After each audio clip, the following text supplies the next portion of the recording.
Слушай, Ода, а что если Белоснежка покончила с собой? Вдруг она знала, что яблоко отравлено, но все равно откусила? Зачем? От отчаяния? Когда поняла, что мать подсунула ей яд.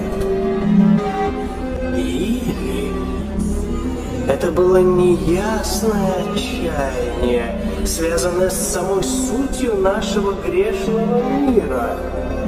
Тогда еще интереснее.